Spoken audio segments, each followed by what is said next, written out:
Hey everybody, it's Ron with Radiant Technology Solutions. We're doing an SMB Connect video and we have Brad from West Coast Tropical Painting with us. How you doing today, Brad? I'm doing pretty good. How about you, Ron? Doing great, doing great. It's beautiful outside. Yes, it is. A little muggy, a lot of moisture in the air. Kind of messes with what I have to do outside today, but it is what it is. Absolutely. Well, tell us a little bit about yourself and what you do. Well, briefly, I served in the military. I got out in 2002. Was injured in the line of duty, and now I am working for myself. I started my company in 2005 and been going at it ever since. But I love to do what I do, and I have a strong passion for it because I like taking people's projects that they're been wanting to do for a long time and transform everything to where they can't believe it was their house or their pool deck or whatever project I'm doing for them. So I find it rewarding to do something like that. Cool. I've And been doing it for now over 16 years. So well, it's thank you so fun. much for your service, Brad.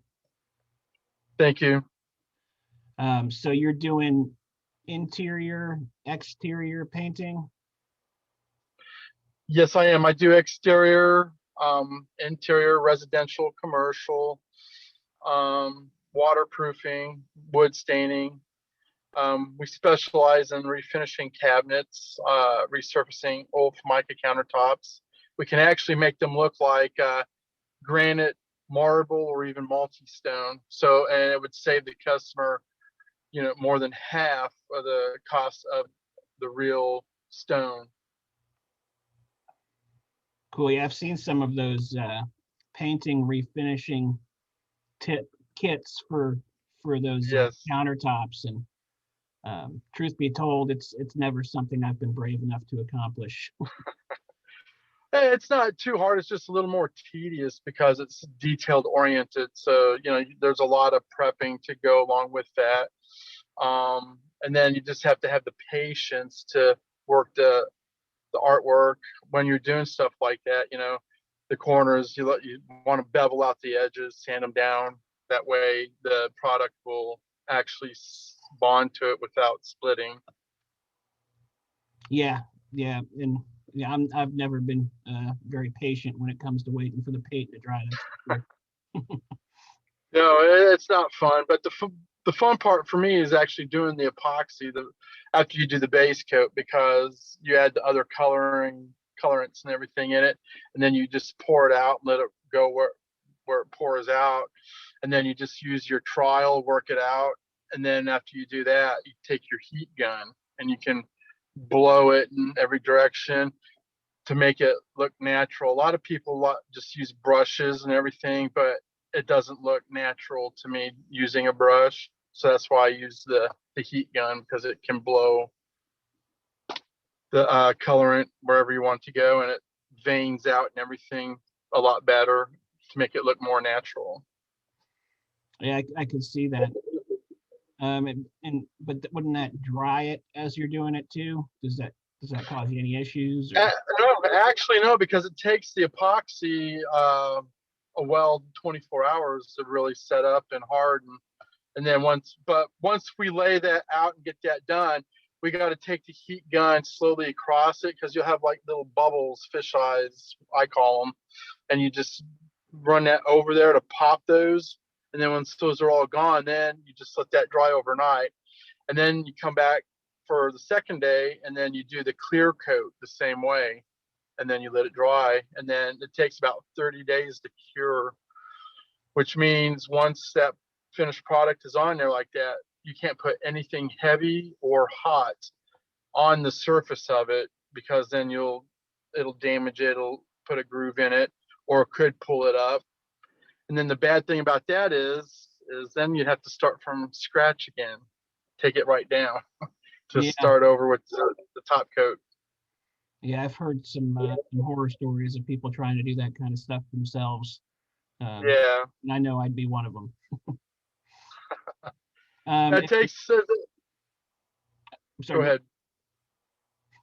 No, I was just saying, once you learn the technique to doing all that, it just comes natural then. So, no, I'm but it sure. takes a long time to master the technique. I'm sure. And is there like any buildings that you're painting that would be like too tall for you, or you don't mind getting up high like that? The highest I go is 3 stories. I don't do any of the high rises or anything. It's just, I like the 3 stories. I don't go any higher than that. Yeah, I don't even want to go So, in story. and that sometimes is trying going 3 stories, because sometimes your 3-story houses or buildings, depending on where it is, it's very detailed and monotonous. So it makes it a little more difficult if you have unlevel ground or not enough space to set ladders in, if you can't get a lift in there. So there's some challenges with that. Oh, I can imagine.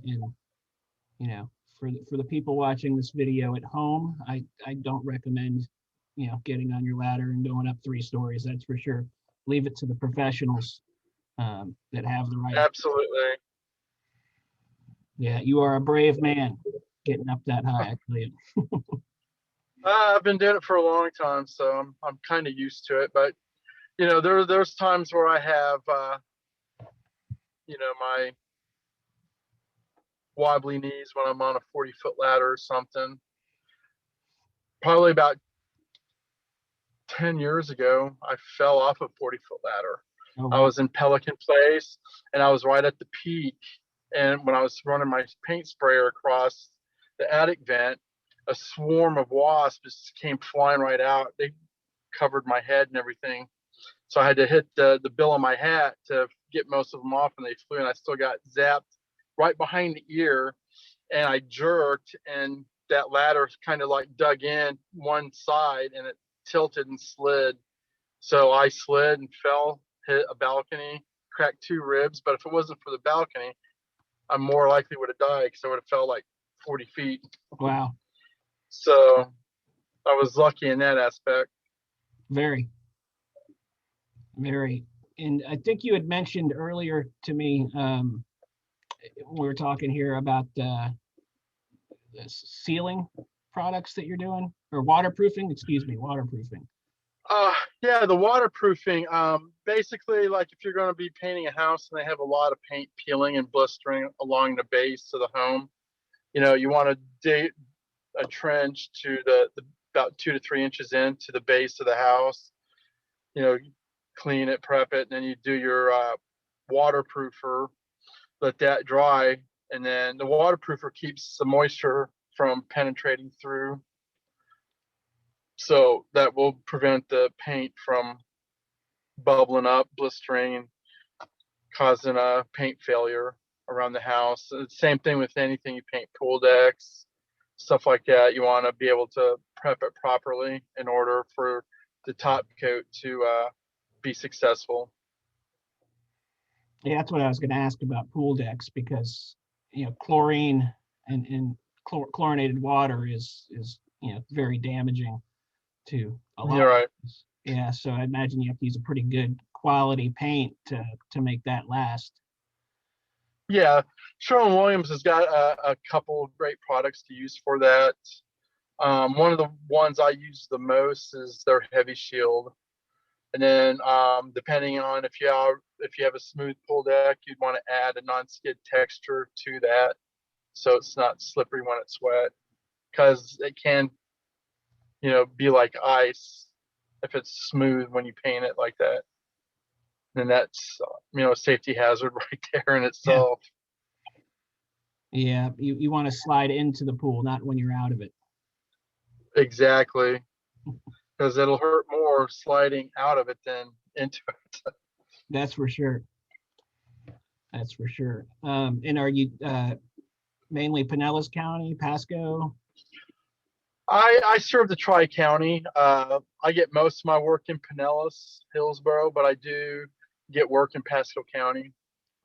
And occasionally I've been as far as Winter Park or North Orlando.